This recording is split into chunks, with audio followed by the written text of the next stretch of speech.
ईव्हीएमला पाडू नावाचं मशीन जोडलं जाणार आहे। मात्र या मशीनबाबत निवडणूक आयोगाने कुठल्याही पक्षाला माहिती का दिली नाही? राज ठाकरेंचा निवडणूक आयोगाला सवाल। सर्व राजकीय पक्षांच्या बैठकीत पाडू मशीन संदर्भात माहिती दिली। विरोधकांच्या आरोपांवर मुंबई महापालिका प्रशासनाचं स्पष्टीकरण। पाडू मशीन गरज वाटली तरच जोडणार, महापालिकेची माहिती। मतदानाच्या 48 तास आधी प्रचार थांबतो अशी प्रथा, मात्र आयोगाने आज संध्याकाळपर्यंतची मुभा का दिली? राज ठाकरेंचा सवाल। पैसे वाटण्यासाठी नवी प्रथा सुरू केली का? राज ठाकरेंचा घणाघात।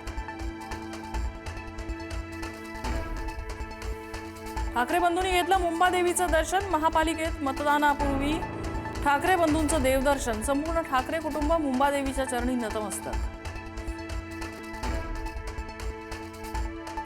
सर्व मराठी माणसांचं ठरलंय, एक आहे तर सेफ आहे आणि ठाकरेच बेस्ट आहे।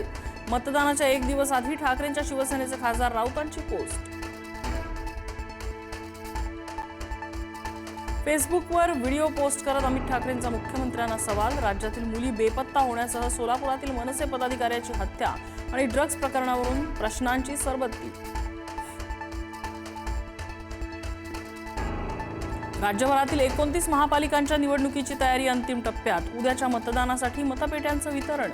पोलीस बंदोबस्तात साहित्य मतदान केंद्रांपर्यंत नेलं जाणार। डोंबिवलीत भाजप शिवसेनेतील राडा प्रकरण तापलं। भाजप नेत्यावरील हल्ल्याप्रकरणी 5 जणांना अटक। शिवसेनेचे उमेदवार नितीन पाटील आणि रवी पाटीलही पोलिसांच्या ताब्यात। पुण्याच्या प्रभाग 40 मध्ये सापडली रोख रक्कम आणि वोटर स्लिप। 2 गाड्या पोलिसांकडून जप्त। राष्ट्रवादी काँग्रेस पक्षाचे पॅम्पलेट्सही सापडले। गाडीत अंदाजे 1 लाख रुपये असल्याची माहिती। पनवेल पालिकेच्या कर्मचाऱ्यांनी भाजप उमेदवारांचे पैसे वाटल्याचा मनसेचा आरोप। काही जणांना मनसे कार्यकर्त्यांनी पकडलं। मनसेच्या योगेश चिले यांनी पोलिसांकडे सादर केले पुरावे। पोलिसांकडून चौकशीचे आदेश।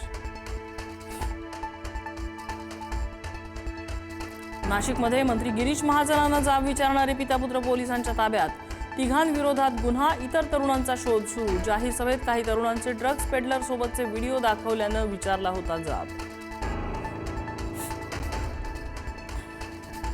नांदेडच्या प्रभाग क्रमांक 1 मधील काँग्रेसच्या उमेदवार सारिका भालेराव यांच्या पतीवर अज्ञात इसमांचा हल्ला। तोंडाला रुमाल बांधून 3 इसमांचा तलवारीनं हल्ल्याचा प्रयत्न।